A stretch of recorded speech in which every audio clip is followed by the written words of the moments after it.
kinerja di sektor transportasi. Itu Pak, jadi gambaran umumnya kinerja sektor transportasi dengan kondisi pandemi yang seperti itu seperti apa Pak? Silakan Bapak. Terima kasih Mbak Adita yang saya goda sedikit cantik.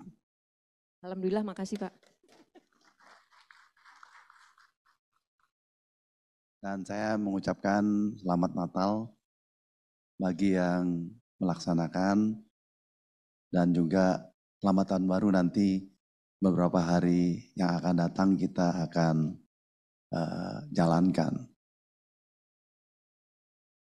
Rekan-rekan media yang saya banggakan dan saya cintai, tentunya Pak Sekjen, Pak Irjen, Kepala Badan dan para Dirjen.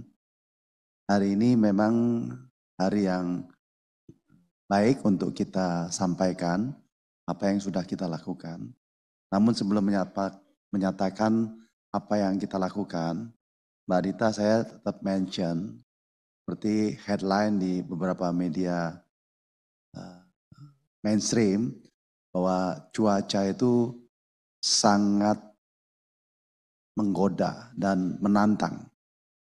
Sehingga saya secara pribadi dan secara kelembagaan bagi teman-teman yang ikut daring ini ada di seluruh Indonesia, kita harus melakukan antisipasi dengan baik apa yang menjadi catatan-catatan di mana beberapa eviden di Karimun Jawa, di Merak maupun di beberapa tempat yang lain membuat kita harus waspada.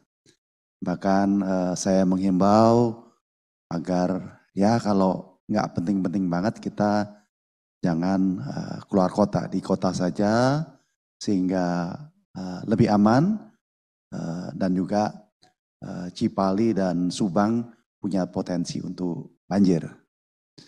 Baik Mbak Dita, apa yang dilakukan Pak Presiden mendapat apresiasi internasional bahwa dalam mengelola pandemi ini kita satu dari sedikit negara yang bisa melakukan suatu upaya penyelesaian atau menjalani pandemi COVID yang sampai sekarang pemerintah secara hati-hati belum menutup apa yang dilakukan dengan namanya PPKM. Nah, kebijaksanaannya begitu lugas, gampang diingat, tapi tidak mudah untuk dilakukan, yaitu rem dan gas. Bayangkan pada saat kita dalam keadaan rem, tiba-tiba Pak Presiden minta gaspol. Ya, itu terjadi pada saat Lebaran tahun yang lalu.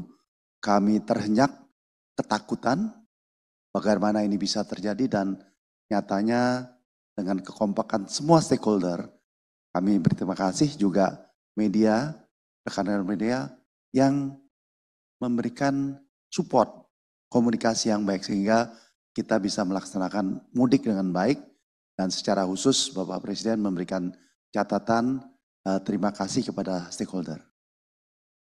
Nah, kalau kita lihat dari pandemi, sebenarnya pada saat itu kita hampir putus asa. Tidak tahu bagaimana kita menyelesaikan masalah pandemi. Dan bagaimana kita recover apa yang terjadi. Pada sisi kesehatan, tidak saja Kemenkes melakukan itu. Sektor transportasi terpaksa atau dipaksa untuk menjalani satu keterpurukan yang begitu dahsyat. Catatan kita bahwa sektor udara mengalami penurunan lebih dari 70%. Sektor yang lain average mengalami penurunan 10-30%. Tapi alhamdulillah jalan Allah kita mampu menjalani itu semuanya dengan rem dan gas dan kita pulih. Dari 1 tahun yang lalu relatif pulih, tetapi karena masih banyak COVID yang kita temui, maka PPKM sudah belum kita buka.